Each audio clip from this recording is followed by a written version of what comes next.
मंदिर का घंटा तो है नहीं जो आएगा और बजा कर चला जाएगा. इट्स अ कंट्री, 24 करोड़ लोग रहते हैं इसके अंदर. जब पाकिस्तान की बात आएगी और हमारे परचम की बात आएगी तो फिर तो सारे इकट्ठे हो जाएंगे. उन्होंने इस मौके को भी अपनी गंदी सियासत के लिए इस्तेमाल किया. यानी उन्होंने यहाँ पे भी कोशिश की कि एक सियासी जमात के ऊपर मलबा डालना है. अभी भी वक्त है, ईरान और पाकिस्तान बैठ के बात करें, बात करके मसले को हल करें. ये कोई तरीका नहीं हो सकता कि हम वहाँ जाके ऑपरेशंस करें और वो यहाँ आकर ऑपरेशन करें.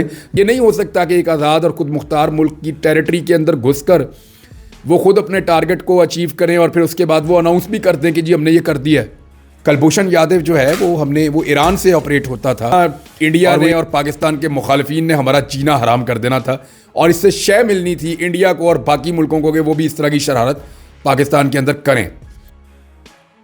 अस्सलाम वालेकुम नाज़रीन, आप शाकिर महमूद अमान मेरा यूट्यूब चैनल देख रहे हैं. मेरे साथ इमरान रियाज खान साहब मौजूद हैं और मेरे लिए बड़े एजाज़ की बात है कि मैं इनके साथ इनका इंटरव्यू कर रहा हूँ. नाज़रीन, पाकिस्तान के जो सियासी, मुआशी, समाजी हालात हैं उस पर गुफ्तगू करेंगे और वो सवालात जो आप जिनके जवाब जानना चाहते थे आज इस वीडियो में आपको वो भी जवाब मिलेंगे.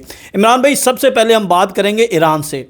ईरान ने जो पाकिस्तान पर अटैक किया, जो मिसाइल दागा और उसके बाद पाकिस्तान का जो रिस्पॉन्स था, आप इसको कैसे देख रहे हैं? और मौजूदा सूरत हाल में जब इसराइल जो है वो फ़लस्तीन पर जुल्म ढा रहा है और ईरान की तरफ से पाकिस्तान में इस तरह की दरअंदाज़ी करना, फिर उसके बाद हम देखते हैं कि अमेरिका का पूरी एक प्रेस कॉन्फ्रेंस कर देना कि जी ईरान जो है वो दहशतगर्दी फैला रहा है, वो मुल्क जो खत्ते में जो है वो अमन नहीं चाहता. तो आप इस सारे सिनेरियो को कैसे देखते हैं? देखिए, ईरान का और पाकिस्तान का इशू नया नहीं है. उनको बड़े तहफ़्फ़ुज़ात हैं पाकिस्तान के बारे में. उनके सफ़ीर का भी यहाँ एक कत्ल हो चुका है माजी में लाहौर में. फिर वो अक्सर शिकायत करते भी रहते हैं. अब मामला ये सफारती सतह पे हल होना चाहिए था. ईरान को हमला नहीं करना चाहिए था. ये नौबत नहीं आनी चाहिए थी. ये नौबत तब आती है जब आपके ताल्लुकात में ताअत्तुल पैदा होता है, तब आती है जब आपको एक दूसरे पे ट्रस्ट नहीं रहता. हम अपने सफारती महाज के ऊपर नाकाम रहे, ख़ारजी महाज के ऊपर नाकाम रहे और हमारी कोई परसेप्शन अच्छी नहीं बन रही थी और हम उसे ईरान के साथ जो दो तरफ़ा ताल्लुकात हैं उसको एक ख़ास नहज तक कंट्रोल रखने में भी नाकाम रहे. ये बड़ी फ्रस्ट्रेशन और बड़ी गलत फहमियों के बाद इस किस्म का रिएक्शन आता है किसी भी कंट्री का कि वो दूसरे मुल्क के अंदर जाकर कहीं अटैक करे. तो अफसोस के साथ कहना पड़ेगा कि फ़ॉरेन ऑफिस या इससे पहले वाली हुकूमत, इवन इमरान खान ने तेहरान में इनके साथ मुलाकातें की थी और उस वक्त कुछ बड़ी तल्ख बातें डिस्कस भी हुई थी और वो खबरों का हिस्सा भी बनी थी. ईरान के अपने तहफ़्फ़ुज़ात भी हैं, पाकिस्तान के भी हैं. कुलभूषण यादव जो है वो ईरान से ऑपरेट होता था और वो ये सब करता रहा हमारे साथ. और इसी तरह बहुत सारे और इश्यूज़ थे जो ईरान और पाकिस्तान के बीच में रहे हैं. फ़िरका वाराना इशू भी एक है, ज़ायरीन के ऊपर हमले हो जाना ये भी एक इशू है और बहुत सारी तंजीमें काम कर भी रही हैं दोनों तरफ. और अनफॉर्चुनेटली हम अभी भी उसी पुरानी चीज़ों में फंसे हुए हैं इस जदीद दौर में भी. तो इनको रिजॉल्व होना चाहिए था सफारती सतह पे, जो नहीं हो पाया और फिर ईरान ने अटैक किया जो बहुत नामुनासिब, गलत और काबिल मज़म्मत था. वो हमारे साथ बात करते, हमारी फोर्सेस से, हमारे लोगों से बात करते, पाकिस्तान से बात करते और उन्हें कहते हैं कि पाकिस्तान से हमें ये प्रॉब्लम आ रहा है और कंटिन्यूसली आ रहा है और ये चीज़ें हैं, अपनी इन्फॉर्मेशन शेयर करते. ये नहीं हो सकता कि एक आज़ाद और खुद मुख्तार मुल्क की टेरिटरी के अंदर घुसकर वो खुद अपने टारगेट को अचीव करें और फिर उसके बाद वो अनाउंस भी कर दें कि जी हमने ये कर दिया है.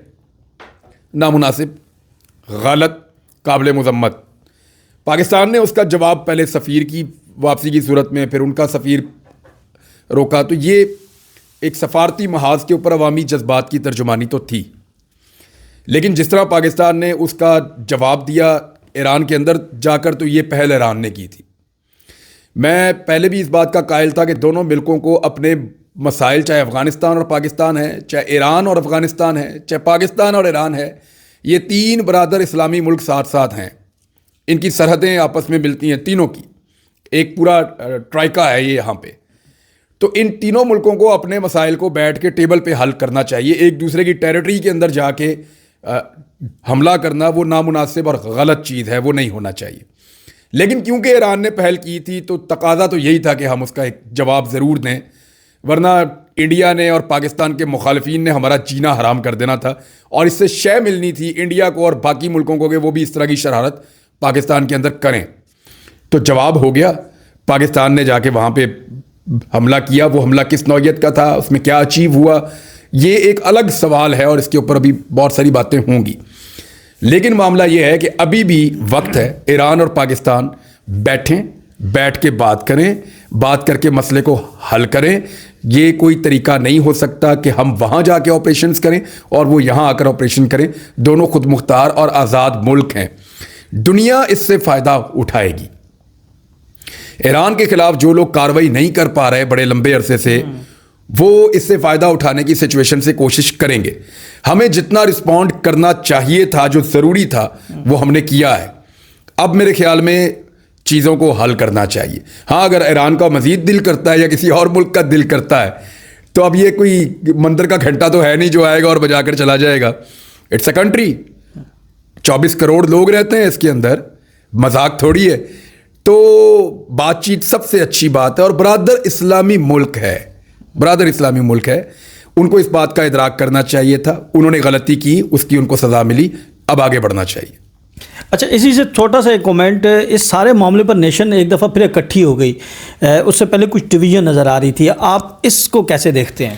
دیکھیں، یہ اس میں دو رائے ہے ہی کوئی نہیں۔ جب پاکستان کی بات آئے گی اور ہمارے پرچم کی بات آئے گی تو پھر تو سارے اکٹھے ہو جائیں گے۔ آپ کو ہو سکتا ہے کسی کو نواز شریف کا جھنڈا جلانے میں دلچسپی ہو، کسی کو پی ٹی آئی کے جھنڈے سے چڑ چڑتی ہو، کسی کو جماعت اسلامی یا فضل الرحمان کی شکل بری لگتی ہو، کوئی جو ہے وہ کہتا ہو کہ بلاول زرداری مجھے پسند نہیں ہے، وہ تو ہو سکتا ہے۔ کوئی یہ کہتا ہے کہ مجھے پاکستان پسند نہیں ہے کوئی؟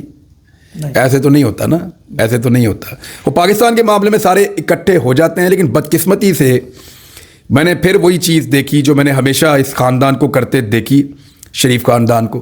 انہوں نے اس موقع کو بھی اپنی گندی سیاست کے لیے استعمال کیا، یعنی انہوں نے یہاں پہ بھی کوشش کی کہ ایک سیاسی جماعت کے اوپر ملبہ ڈال دیں، جو ایران کے ساتھ پاکستان کا ایک ایپیسوڈ ہوا ہے، بہت افسوسناک ہے، نہیں کرنا چاہیے تھا۔ اچھا، دوسری طرف بھی کچھ لوگ ایکسٹریم پہ چلے گئے، انہوں نے بھی نامناسب حرکتیں کی، لیکن یہ جو پی ایم ایل این نے اس کو بطور ایک اپرچونٹی لیا، یہ ان کی پرانی عادت ہے، یہ ایسے ہی کرتے ہیں۔ چلیں عمران بھائی، اس سارے معاملے کو لے کر جو ہے وہ ایک وقت ایسا لگا کہ شاید پاکستان میں الیکشن جو ہیں وہ تاخیر کا شکار ہو سکتے ہیں اور یہ انہیں شاید لمبی چلی جائے۔ جو ویسے ملکی صورتحال ہے اس میں بھی بار بار یہی باتیں آ رہی ہیں کہ شاید الیکشن جو ہیں وہ بر وقت نہ ہوں۔ تو اب آپ کیا سمجھتے ہیں کہ الیکشن آپ کو بر وقت ہوتے دکھائی دے رہے ہیں؟